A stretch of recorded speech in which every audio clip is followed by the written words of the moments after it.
Hi, everyone. Thanks for joining today's critical reasoning session. We're going to start in just a few minutes. I'm just checking to make sure that my audio and the feed, the screen share, everything is okay. So just quickly post on the live chat if you can hear me, everything's good, and we can start with the session right away.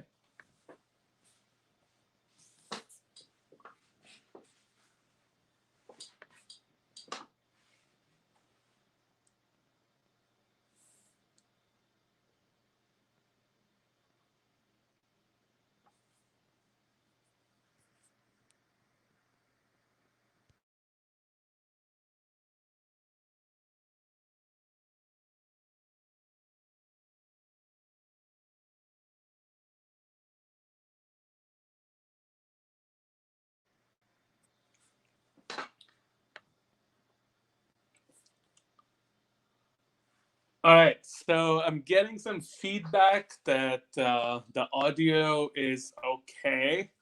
That's awesome. Thank you so much. We're going to wait for a few more people to join in, and then we're going to go right ahead. Maybe we're going to start in 2 to 3 minutes. Meanwhile, brush up your critical reasoning, strengthen weakened skills, and we're going to do some pretty difficult questions together.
All right, so we're good to go for the first question. So before we go in, we're going to use the same format that we used for the sentence correction session last week. What we're going to do today is we're going to look at a question, right? I'm going to give you guys about 2 to 2.5 minutes because that's generally what the average is for a critical reasoning question or the GMAT. And by that, I totally mean average. Some critical reasoning questions would take longer. Some critical questions would not take that much time, right? So the average time is about 2 to 2.5 minutes. Because we are doing a fairly good set of difficult questions, these questions may take a wee bit longer. So if I don't see a response on the live chat, I'm going to give you a few more seconds. Make sure to post your answers on the live chat because that's the only way to really simulate a GMAT-like environment. I understand being shy or not being confident enough to post your answers, but nobody knows who you are in this live chat, so it's okay to take that risk here than not adopt a GMAT-like mentality. With that said, we're going to start with the first question. Uh, this one's going to be a weekend question, so I'm going to put it up on the screen. This one, as you can see, which of the following, if true, provides more support for the argument? So it's a strengthened question, actually. So I'm going to give you guys about 2 to 3 minutes. All right, let's go.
Okay, so I'm getting a mix of responses, some A's, some C's. Sounds good. I'm gonna wait for a few more. I think a few people joined in, so take some time. This is a tough one, and then we are going to discuss all the nitty gritties of this question.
All right, so we are getting a lot of responses, so let's move to what the correct answer to this question is. Before moving there, what I like to do for strengthen weaken question is to see what the conclusion is, right? I think that's the surefire way to proceed. I generally start with the conclusion and I try to identify the exact sentence in the whole passage where I can find that conclusion, right? So, what do you guys think? Which sentence in this passage is the conclusion? Just type on the live chat and let's see if you're thinking in the same lines. Which sentence in the passage you think is the conclusion?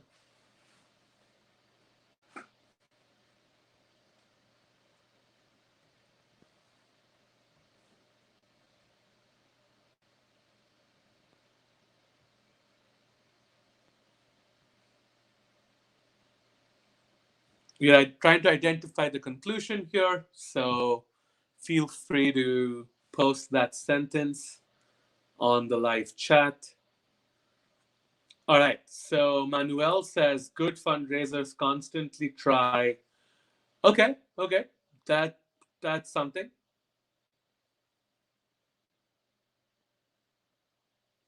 Last sentence. Actually, the last sentence is the conclusion. The high success rate shows insufficient canvassing effort. That's the point that the author is trying to make here, right? So good job on that. So great. So now we have identified the conclusion. What's the evidence to support this conclusion? Well, we know that fundraisers have succeeded in getting donations from 80% of the potential donors they contacted. And since the people most likely to donate are those who have donated in the past, good fundraisers constantly try less likely prospects in an effort to expand the donor base. So the bottom line is the argument is accusing the fundraisers of being lazy.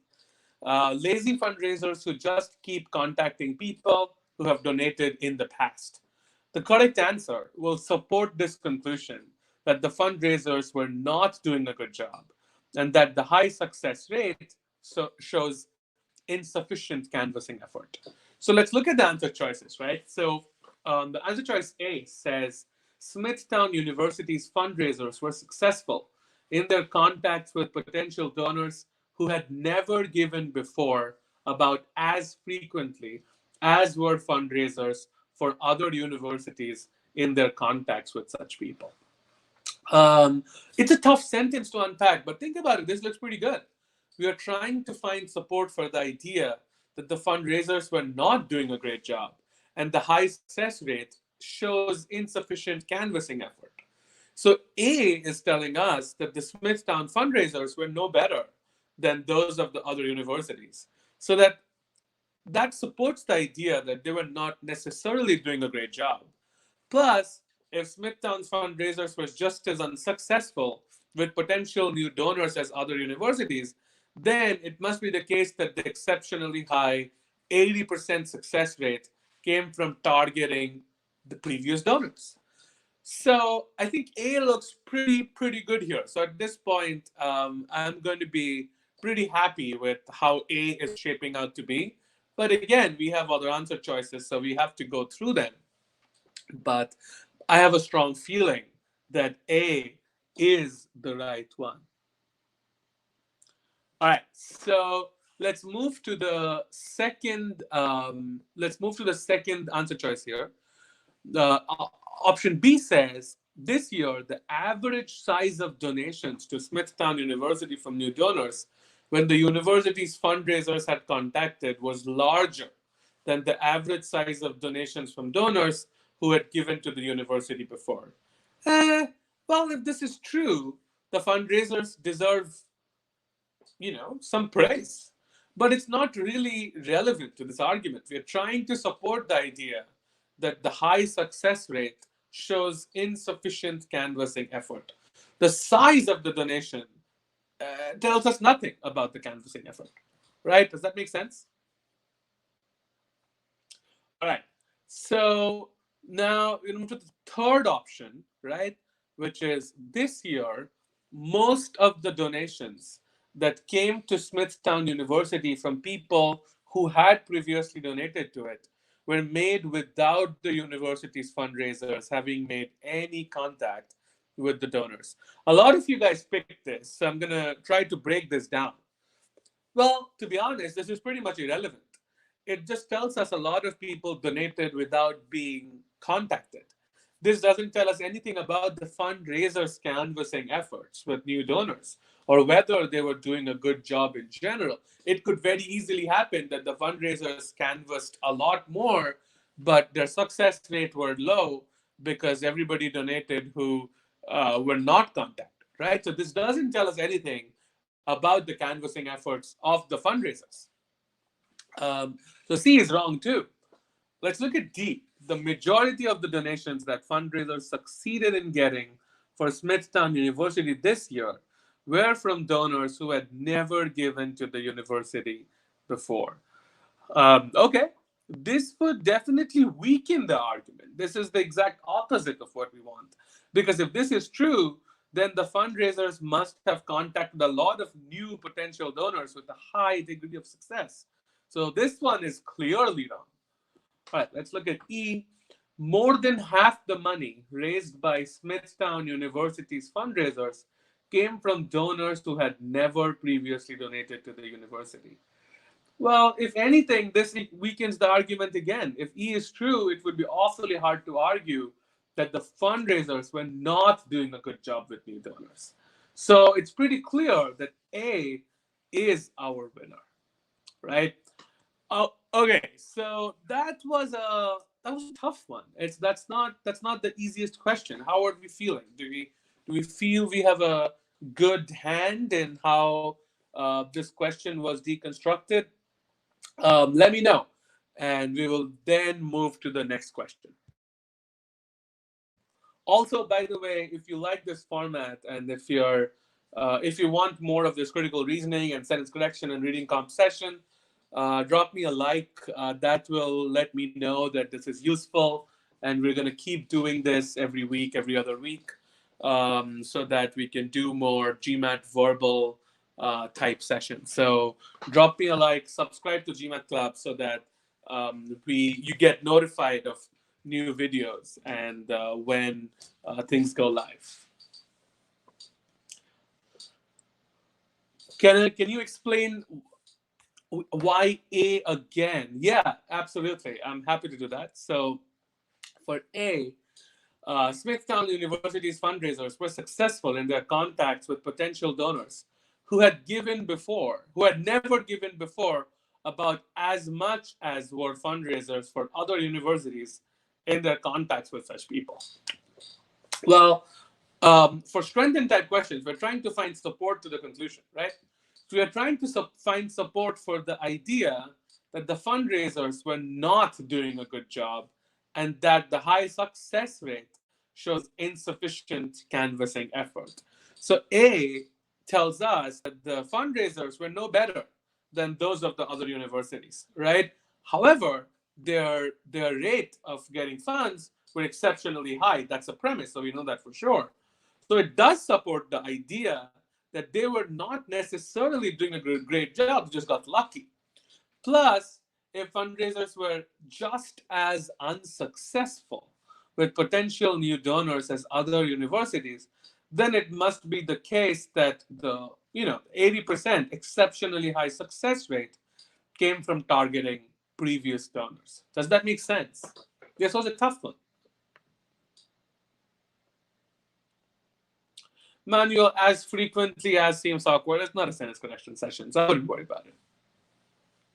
What's the difficulty level? Pretty difficult. This is not an easy one. Again, the title of this session is 31 hardest GMAT critical reasoning questions. So I was not going to give you guys an easy question. That was not going to happen. Sorry about that. All right, with that said, we are going to move to the next question, okay? So again, A is the right answer here. We're going to move to the next question. This is a really famous one. Feel free to take about, I don't know, 3 minutes, 4 minutes. Make sure to post your answers on the live chat, and we will be back in about 4 minutes.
All right, we're getting a bunch of good answers. Perfect. Good job, everyone. Gonna give like maybe a minute and a half, and then jump into this question.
All right. So as usual, we're going to start with which one is the conclusion of the argument. And some of you have already started discussing the conclusion, which is great, by the way, because that's exactly what you should be doing. The conclusion is the last sentence. It would protect not only steel companies, but also industrial employment in Kremlin if our government took measures to reduce cheap steel imports. Right? That makes sense. So let's break down this question just a little bit, right? The entire argument is a little bit, it's sort of a little bit reminiscent of the situation involving Chinese steel and its impact on the U.S. steel industry. It's very similar. Um, the prompt is interesting. The first two sentences are clear and reasonable threats to the Kremlin steel industry. Then the prompt throws this sentence. Therefore, it would protect not only steel companies, but also industrial employment in Kremlin if our government took measures to reduce cheap steel imports. Clearly, the cheap imported steel hurts the Kremlin steel industry because it's a direct competitor. But why would it hurt employment in other industries? Well, it might be that the other industries are benefiting from cheap steel. The last line of the argument slipped something in that was not really a part of the previous argument, right? So let's look at the answer choices. Option A says because steel from Kremlin is rarely competitive in international markets, only a very small portion of Grenlandian steelmakers' revenue comes from exports. Well, I don't really care about that because I care about domestic sales. The international sales might be relevant, but not in this case. So I'm gonna throw it out. Might come back to it later if I don't find anything, but option A doesn't look all that great for me. B, the international treaties that some governments are violating um, by giving subsidies to steelmakers do not specify any penalties for such violations. Well, that's sad, but if treaties themselves provide no um, disincentives for those foreign companies, that's all the more reason that Kremlin should take measures to reduce cheap steel imports, right? This could actually strengthen this argument, so it definitely does not weaken. So this one's wrong too. Um, let's look at C. For many Grenlandian manufacturers who face severe international competition in both domestic and export markets, steel constitutes a significant part of their raw material costs. Aha, this one is the exact thing that the argument sort of tries to throw you off by. What if cheap imported steel is bad for Grenland steel industry, but good for many of Grenland's other industries. It could be that by eliminating the cheap imported steel, a few jobs could be saved in the steel industry, but many more jobs will be lost in other industries. This choice suggests exactly that. Many Grenlandian manufacturers were already in a troubling position and depend on cheap imported steel because steel is a huge supply cost. They are raw materials, right? If we eliminate the cheap imported steel, these companies would be forced to buy more expensive domestic steel, and a lot of them would run out of business, right? This is going to be a win for the steel industry, but a loss for every other industry, right? That's not a win for Grenland as a whole. So I feel very good with C. Now let's look at D. Because of advances in order taking and shipping and inventory system, the cost of shipping steel from foreign producers to Greenland has fallen considerably in recent years. Well, this just tells you why the imported steel is cheap, but nothing else. So D is clearly doesn't tell you anything.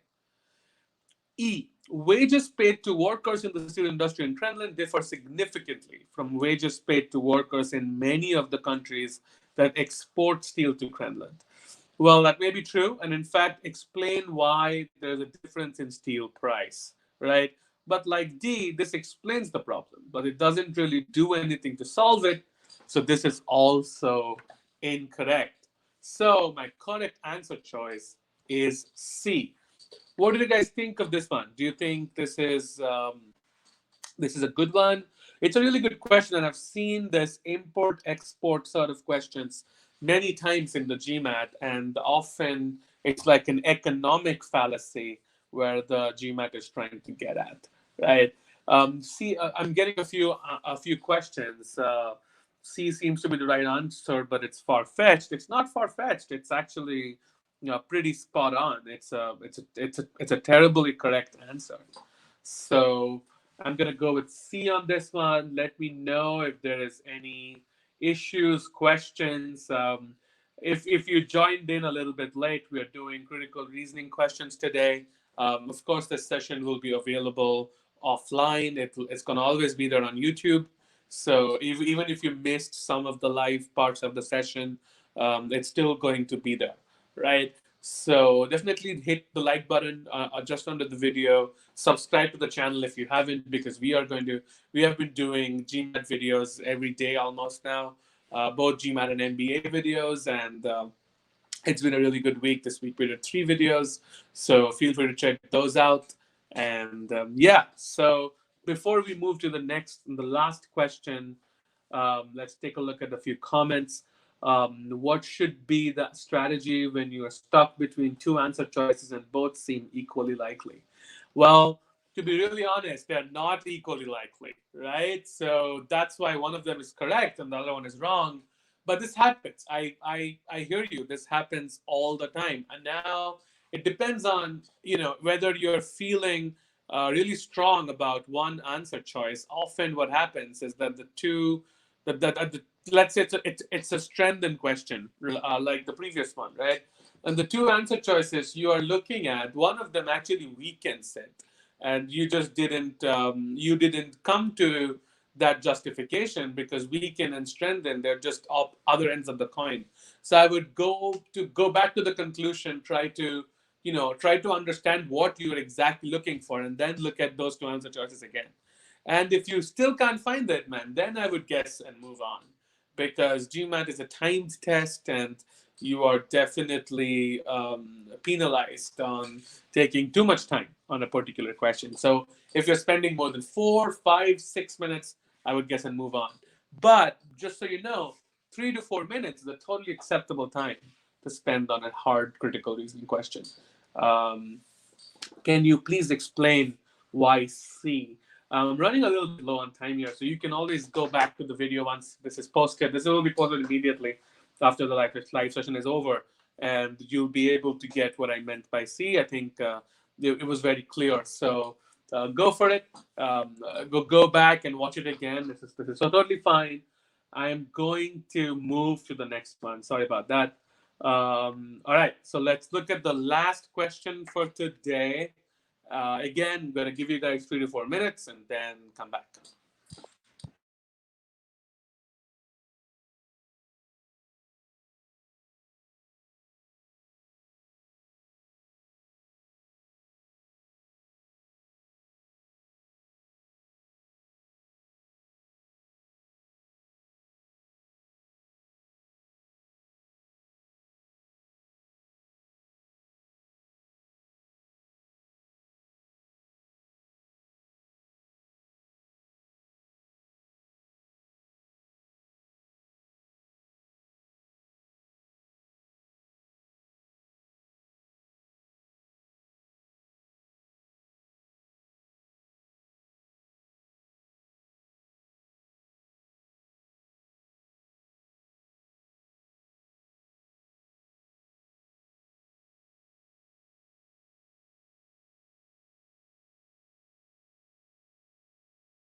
All right, we're getting a bunch of responses. That is great. What are you guys thinking about C and D? A lot of people saying C, D, E, B. The answers are all over the place, which is great because this is a tricky question, right? All right, so let's look at this question, okay? So again, this is a weakening question, right? So our first step is to identify the conclusion, right? The conclusion says that the strategy of lowering prices cannot be profitable in the long term, right? That's what the conclusion is. Now, from that conclusion, the argument is resting on this fact that once the airline raises its prices back up to normal higher levels, other airlines will jump right back into the fray, right? Therefore, the only option that actually does something like this is B. It states that other airlines are likely to continue to stay away even after the big, mean price cutting airline raises its prices back up. So if their executives believe that Big Air will simply lower its prices again, if they try to wedge back into the market, then they will stay out, right? So B is saying airline executives generally believe that a company that once underpriced its fares to drive away competitors is very likely to do so again if new competitors emerge. So choice B does the exact thing that we are looking for. Um, D is clearly irrelevant because the passage and its conclusion aren't at all affected by what other airlines do if they decide to stop serving some particular route. All that matters is they decided to stop serving the route. The subsequent decisions don't really matter. The choice E is also irrelevant. The argument doesn't really turn on what happens during the low fare period. Its most important concern what happens after the prices are back up.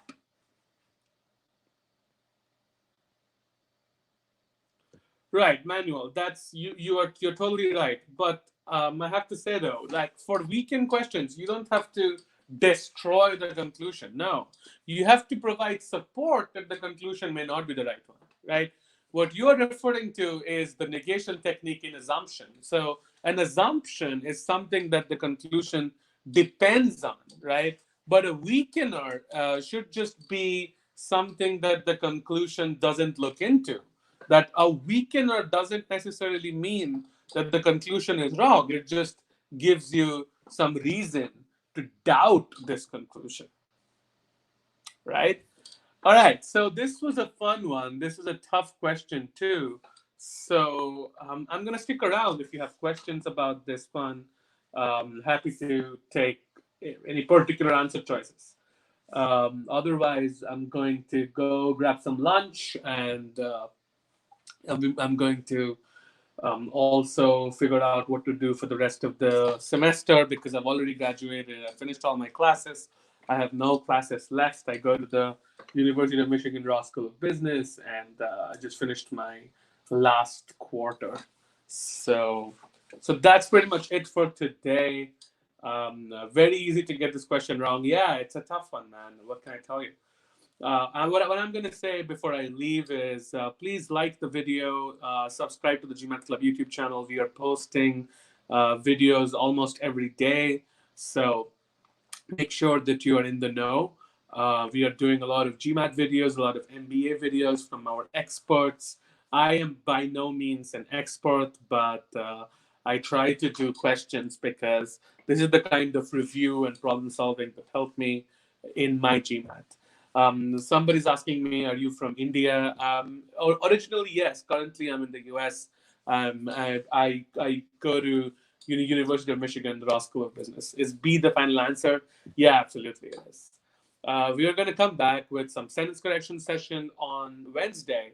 And then on Friday, we're going to do an MBA session with one of my Ross classmates, where we are going to talk about recruiting and all the things you can do to stand out for your recruiters. All right. So this has been great. Thank you so much for joining. Please post a link to the question if possible. Well, if you just go to GMAT Club and search for this question, you'll find these questions there. They're all over GMAT Club, and that's the best place to post your questions and get experts to look at them and help you if you have any doubts or questions. Thank you so much for joining today. Please stay subscribed to the channel. I'll be back on Wednesday, very similar time. So thanks again for joining. I'll see you guys in the next one.